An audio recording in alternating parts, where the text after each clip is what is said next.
Yo, what's up, man? I hope you're doing good. If you're new and you're a fan of the NBA, subscribe to this NBA channel. So, let's get straight into it.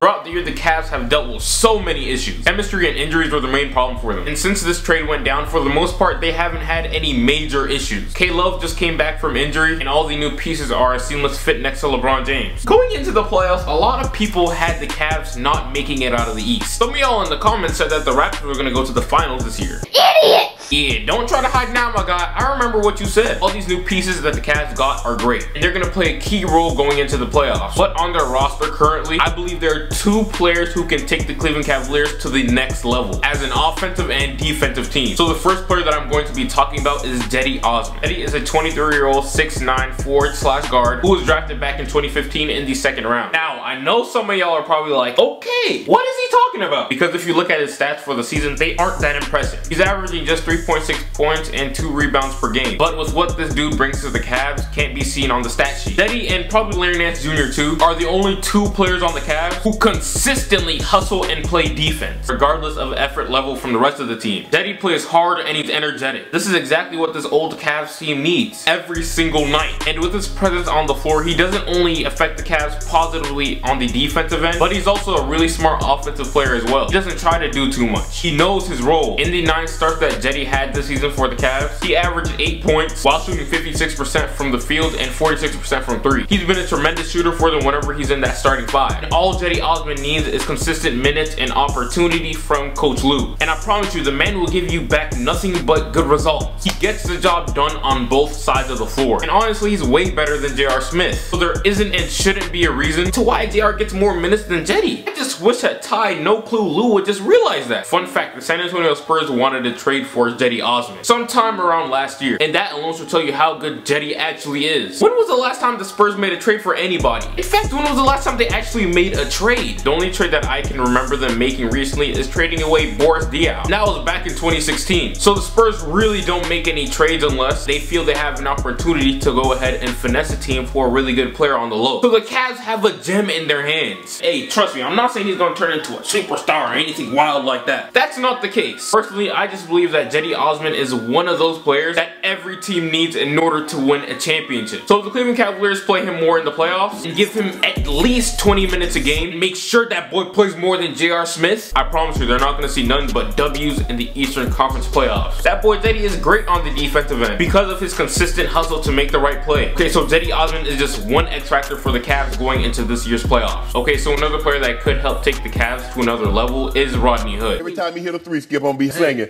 I'm so hood. See, Rodney Hood is a really good player, and I believe he has potential to be an all-star caliber player one day. If you guys didn't know, before the season started, I chose Rodney Hood to win that Most Improved Player of the Year award because of everything that came into play leading into the season. Since Gordon Hayward left, Rodney Hood was looked at as the main guy on the Utah Jazz, and I basically expected him to do what Donovan Mitchell is currently doing for the Utah Jazz right now, which is to be a breakout star and lead the Jazz to the playoffs this year. But nope, none of that happened. Rodney has had knick-knack injuries throughout his whole career. Man's even out with an injury as we speak. So that's one thing that's been holding him back, and the other is his consistency. I think Rodney Hood is way too good of a player to be this streaky. In his career with the Utah Jazz, Rodney Hood averaged 13 points on 41% shooting from the field, and he shot 38% from 3. And so far with the Cleveland Cavaliers, he's averaging just 10 points shooting 31% from 3 and just 40% from the field. Come on, Rodney, you're way better than this. Once that man is ready and he comes back, he has to step up because Rodney Hood is the best shooting guard on that Cavs team. I don't see a lot of people saying this, but Rodney Hood gotta be the third option on offense for the Cleveland Cavaliers. And I think once he comes back, he's gonna be a starter, and the Cavs are gonna put Kyle Korver and J.R. Smith on the bench. Rodney Hood is really capable of being an elite scorer, and him playing alongside Kevin Love and LeBron James should make things a lot easier. All the Cavs need is 17 to 15 points per game from my guy a night. Currently, throughout his entire career, he's been averaging 15 points while shooting 42% from the field and also 38% from 3. Rodney has only started 5 games for the Cavs this season, so it's gonna take a little minute for him to get used to playing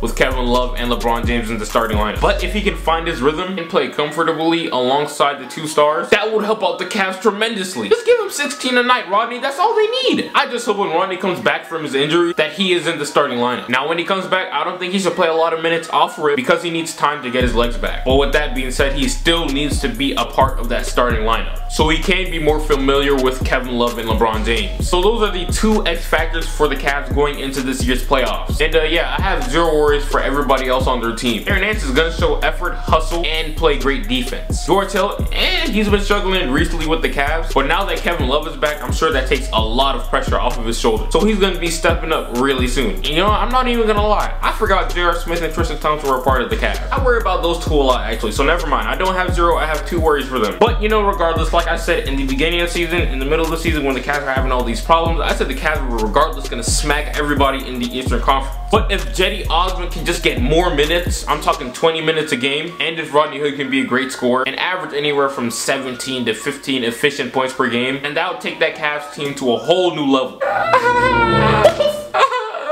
Oh, you're really starting to get me hot.